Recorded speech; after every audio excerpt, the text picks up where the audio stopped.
Hi everyone, my name is Mary Alice Cash. I am the Advocacy and State Program Director for NAMI Louisiana. NAMI is the National Alliance on Mental Illness, and it's one of the largest grassroots mental health nonprofits here in the United States. And NAMI Louisiana is the state chapter here in Louisiana for the NAMI, overall arching NAMI organization. The purpose as a state organization is to advocate for quality mental health rights at the local and state level, to help educate communities across the state of Louisiana on the importance of mental health care, and to help connect people to the mental health resources that they need, and to the NAMI mental health programs that we offer throughout the state. As a way to help educate people on mental health, we do a lot of mental health presentations. And the presentation that we are doing today is called NAMI in Our Own Voice. And the purpose of this presentation is to help people get a perspective of what it's like living with mental health from people who have experienced themselves or have experienced mental health by caring for a loved one or living with a loved one with a mental health condition. So today we have our two presenters. We have LaShonda Williams, who is our executive director, and then we have Trinity Jackson, who is our housing program coordinator, and they will be presenting in our own voice. We have some videos that will play along with their presentation as well. So with that, I'm going to hand it off to them. We do have some information in the back on the various programs that we offer throughout Louisiana. All the programs are free to join, so you don't have to worry about any sort of insurance, Medicaid, membership fees, or anything like that. And they're welcome to anyone to attend regardless of a mental health diagnosis. And then we have some information on different mental health conditions and some Slack stuff. So with that, I'll give it to them. Okay. My name is Trinity Jackson. I am, like Mary said, I'm the housing coordinator for NAMI Louisiana. I started about a year ago, and I love it. It gives me a chance to be a voice in the community and beat the stigma that a lot of us have with addressing the mental health issues and crises that we're battling in America, but mostly in the state of Louisiana. But I'm LaShonda Williams, the Executive Director of NAMI Louisiana. I'm also an attorney, and I've been with NAMI for over 6 years now.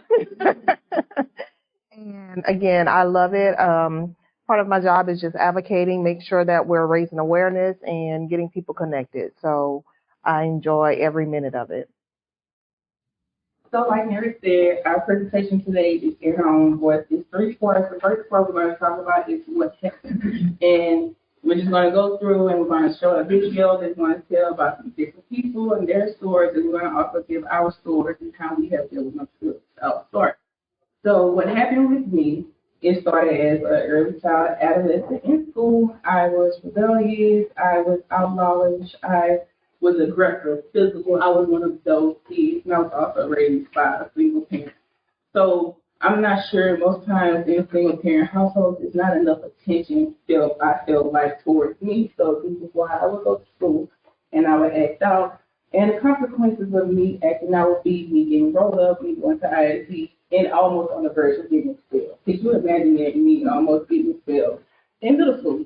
And I have a single mom who is trying to work hard to put me through school to give me all the nice things in life, and she cannot understand what is going on with her daughter. So this aggression, physicalness, escalated to depression. I don't know around COVID, you guys remember around that time, but these y'all know, like, suicide cases spike, especially in kids. So I'm here to speak on that behalf because there is a stigma that kids don't have these emotions, that kids don't have these feelings, and we do, and we experience them. And sometimes we do not know what to do with them. And what happens is we go to these places and we act out, we go do things that we're not supposed to do because we're kids. We don't know what to do. And growing up, my mom didn't know much about mental health. Now she, I'm working with her now. We're talking more about it now. We're educating now. But then it was something that we didn't know much about. And as time was going on, like I said, I was almost on the verge of getting expelled, going to school, cutting up. I just felt lost. I felt misunderstood. I didn't feel like anybody wanted me. I didn't feel like anybody wanted to hear me, let alone be bothered with me because I was a child that was getting into trouble. So unlike Trinity, I grew up in a 2-parent home. I had what I thought was a really good life. until I got a little older. Say a good life. I knew I was going to college. I went to law school. And then that's when it hit. It happened. Life happened, right? So what happened? I had a son who is no longer with us. He passed away at the age of 7 in 2012. I had a husband that got into a car accident, a very serious car accident, who became disabled. So here I am. I'm a law student. I have a disabled son and a disabled husband. But I'm pushing through every day, thinking almost like I'm Superwoman, right? I could handle it. I could do it, until just out of nowhere, I started to feel a certain way and really didn't know what was happening. I'm taking care of my kid. I'm taking care of my husband. I have my parents, I'm working. What's going on? And so that's when I realized I was going through something. I started getting these migraines every day, every day. I'm like, okay, no, something is not right. Went to the hospital, they put me on some medication for my migraines. And then I found myself just being lost. Didn't know what to do, didn't know who to turn to, didn't know who to talk to, right? And I'm like, no, this is not right. This can't be life. This can't be right. I have everything, and all of a sudden, but I feel like I have nothing. I feel like I have no one. So I just don't know. I don't know what's happening. I don't know that I'm going into a depression. And so many times that happens, right? Life happens and we don't know. We don't know where to go. We don't know who to talk to. We don't know who to turn to. You feel alone. And so you just keep going through the motions, but it's like I'm just losing interest in everything that I love to do. And what do I do next?